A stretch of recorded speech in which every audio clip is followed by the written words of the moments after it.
The transition is well underway for President-elect Donald Trump's return to the White House. From explosive cabinet appointments that sparked questions and in some cases ridicule to weighing in on how to keep the government funded, Trump is staying busy. But continuing to make headlines is his grand promise of the largest deportation in American history. Experts warn the loss of undocumented immigrants could destroy the agricultural industry, especially here in Kern. Here's my deep dive. Emptying the fields, mass deportations, consequences in Kern. Here in Kern County, one of the top producers of grapes, citrus, and tree nuts, the phrase "we're the breadbasket of the state" is nothing new. But without those behind the scenes, the farm workers, our agriculture industry could take a hard financial hit. You've talked about prioritizing people who have criminal histories. Correct. But is it your plan to deport everyone who is here illegally over the next 4 years? Well, I think you have to do it, and it's a very tough thing to do. But you have to have, you have rules, regulations, laws. They came in illegally. But we're starting with the criminals, and we got to do it. And then we're starting with others, and we're going to see how it goes. Who are the others? Others are other people outside of criminals. It's unclear exactly what policies will be enacted come 2025, but proposals have been loud and clear. And Trump's top choice as border czar, former ICE acting director Tom Homan, is echoing the plans.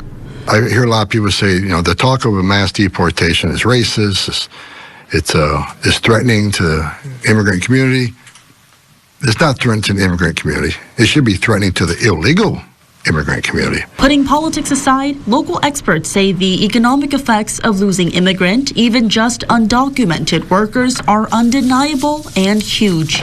We would see higher prices. We'd actually see food inflation and other inflation. You would actually see wage decreases in a lot of sectors because of the higher costs. That is Rust Belt level, Appalachia level economic devastation. That is something that we would see if oil production was shut down immediately. Immigrants are the equivalent of oil. Dr. Richard Gerhardt, an associate professor of economics with California State University Bakersfield, who focuses on labor, says of Kern's population of 900,000, about 180,000 are foreign-born. And he says of them, nearly 70,000 are undocumented, most from Mexico and Central America. According to the California Immigrant Data Portal, nearly 3/4 of Kern's undocumented population live with a citizen or legal resident. Many undocumented individuals work in the fields. They play a vital role to the success of Kern County ag. Agriculture is really the lifeblood of Kern. As of 2023, we're the #1 agricultural producing county in California, which essentially makes us the #1 ag producing county in the country. Alex Dominguez with the Kern Farm Bureau addressing the hypothetical of a mass deportation. One day overnight they all disappeared, it'd be a problem. Wholly detrimental. $4 to $10 billion lost a year. A year. $4 to $10 billion lost a year in a Kern County economy. That's $55 billion.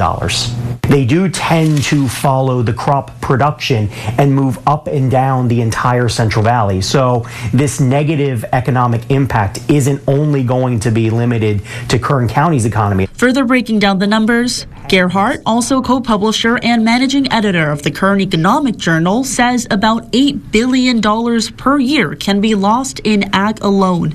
We would expect to see about a 7% decline in Kern County GDP.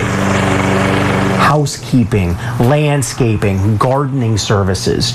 You are starting to move into the tens of billions of dollars. We send tree nuts, we send fruits, and we send vegetables across the world. And best estimates are we'll see a 10 to 20% decrease in our export values. That's $800 million to $1.6 billion a year. The farmers need that labor, and it would be really difficult for a farmer to have a labor shortage during a time when they needed to harvest, because the crop may essentially go unharvested and just rot on the vine or on the tree, and that would be unfortunate for everybody. That's a waste. Kern Agricultural Commissioner Glenn Fankhauser says while it's hard to pinpoint how many farm workers are in Kern, his department knows how many farms operate locally. We issue about 1,000 permits a year. A large farm entity could have several permits. This year we have 672 farm labor contractor companies that are registered in Kern County. It is a good number, and it is a kind of a gauge of how much farm labor that we have in Kern County. 17 News attempted to contact several of those labor contractors. They all declined to or did not respond to requests for comment.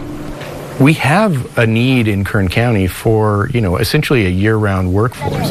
It's not just during harvest that you need farm workers. You need farm workers during the growing season to apply pesticides, let's say, to do pruning or various other activities to clean up the growing grounds so that you can produce the best and safest food that you can. And so Fankhauser also highlighted the annual crop report for 2023. Kern saw a 12% increase in crop value, reaching a total gross value of $8.6 billion. It's the highest that we've ever had and is the highest that has ever been in the state. Readily available, skilled, and reliable agricultural workers. That's really what we as the Farm Bureau go out and advocate for when it at least comes to immigration policy and other related topics. And we're hopeful that President-elect Trump will sit down with stakeholders in the ag community so that way we can do what Farm Bureau does best, and that's tell the story of Kern County agriculture. Experts also say the effects of mass deportation will extend beyond the fields. You are going to see food trucks closing down. You're going to see Mexican restaurants closing down. You're going to see a lot of destabilizing of the economy, especially related to food, entertainment, and leisure.